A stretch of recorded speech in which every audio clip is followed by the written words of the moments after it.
વ્યારામાં આવેલું ગોવાલદેવ મંદિર જે કાંજણ ગામની અંદર આવેલું છે. આજે અમે અહીંયા દર્શન કરવા આવ્યા છે. જો આ રીતનું કંઈક મંદિર છે. ગોવાલદેવ તરીકે જાણીતું આ મંદિર છે. અને આ જે દેખાય છે આ ગુફા જેવું છે ને કૃષ્ણ ભગવાનના ફોટા એવું મૂકેલું છે. અહીંયા આદિવાસીઓનું દેવસ્થાન ગણાય છે. આ મંદિર વિશે થોડીક માહિતી મેળવી લઈએ. અહીંયા પૂજારી કાકા છે એમના પાસે.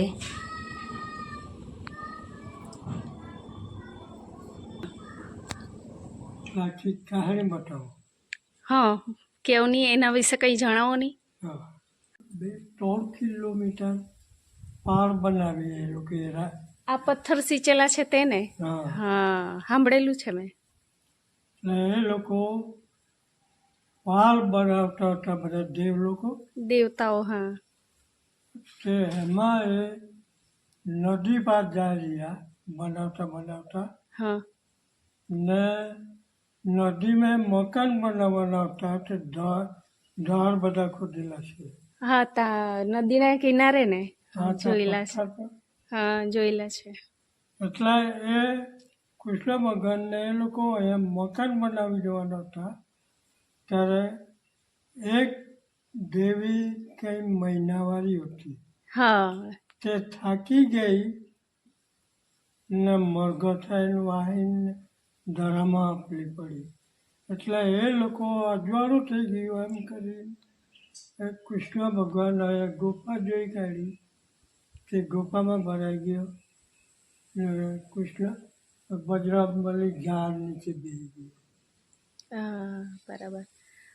આ ગુફા કઈ દેવલી માળે નીકળે છે એવું છે ને? હા, હા, હા, અહીંયા કેમ કૃષ્ણ ભગવાન છે હા, તેમ એ ગાય ચાલે એટલે ગોળ પાડ્યો એમ નામ. આ મંદિરના દર્શન કરીને તમે ઉપર આવશો. જો આ સાઈડ પગથિયા છે. દર્શન કર્યા પછી આમ ઉપરની સાઈડ આવવા માટે આ પગથિયા છે. તો અહીંથી તમને આ હનુમાન દાદાનું મંદિર દેખાશે. આ હનુમાન દાદા અને શિવજીનું મંદિર છે.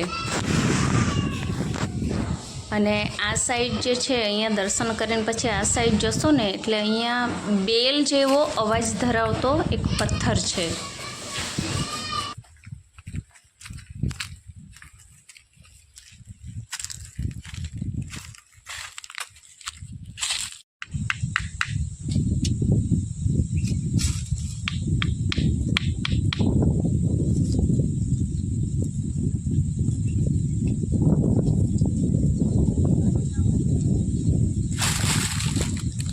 ઠંડી તો દેખાવું જોઈએ.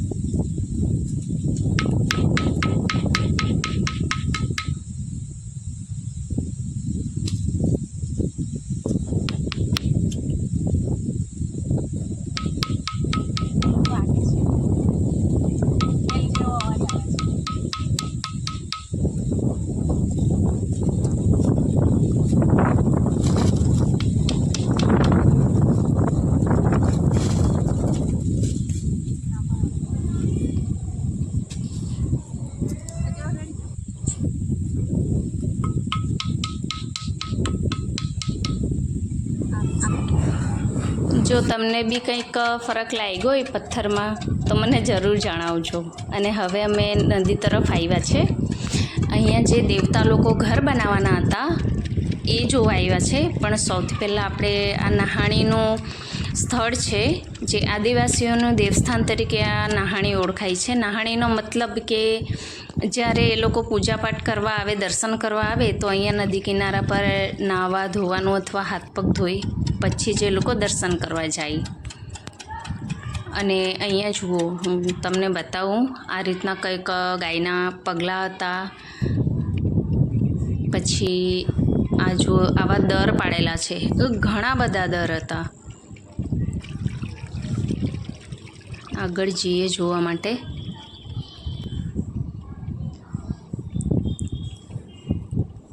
કહેવાય છે કે દેવતા લોકો અહીંયા ઘર બનાવવાના હતા અને એ લોકોનું કામ અધૂરું રહી ગયું. એ દાદાએ જેમ કીધું એમ એ દેવી સ્થાન પણ અહીંથી થોડાક આગળ જઈશું ને જોતાં જોતાં તો હું તમને બતાવું છું. એ દેવી સ્થાન પણ છે આ બાજુ, એ પણ હું તમને બતાવું. આ દરની નજીક તમે જશો ને તો એવું લાગશે જાણે અંદરથી પાણીના ખડખડખડનો અવાજ આવતો હોય ને એવો અવાજ આવતો હતો અમે લોકો આ જોવા ગયા ને ત્યારે.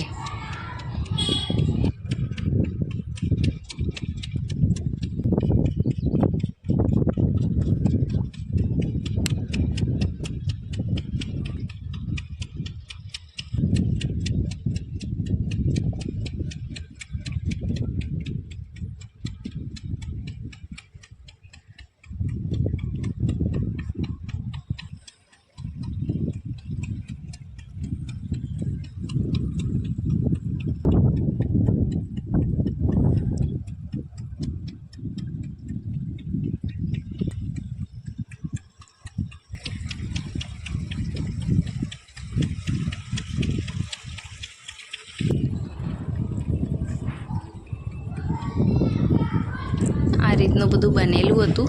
જો લાગે છે ને કંઈક અલગ. તમે પણ જો ના જોયું હોય તો જરૂર જજો ગોવાલદેવ દર્શન કરવા માટે. ઘણું બધું જોવા જેવું છે. ને હવે આ સાઈડ આગળ જઈશું એટલે એક દેવી સ્થાન છે.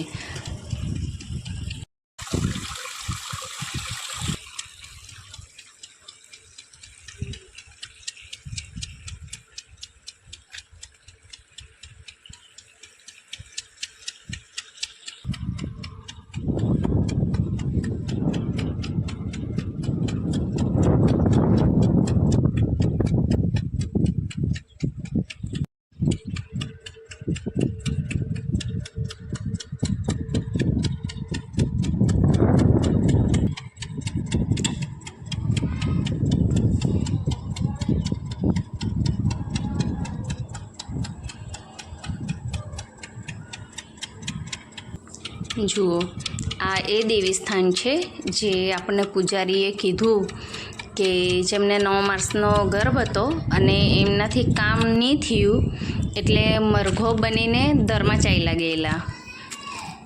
અને જો તમે દર્શન કરતાં કરતાં આગળ જશો એટલે થોડાક દૂર આમ આ રીતના દેવસ્થાન પણ બનેલા છે.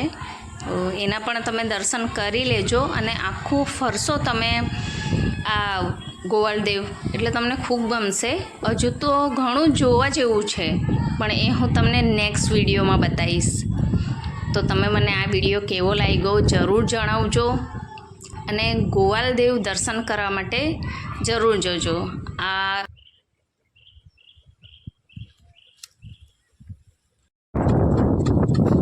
અને વિડીયો કેવો લાગ્યો મને કોમેન્ટ કરીને જરૂર કહેજો. હજુ પણ ઘણું બધું જોવા જેવું છે પણ એ હું તમને નેક્સ્ટ વિડીયોમાં બતાવીશ. ત્યાં સુધી આવજો. જય જોહાર, જય આદિવાસી.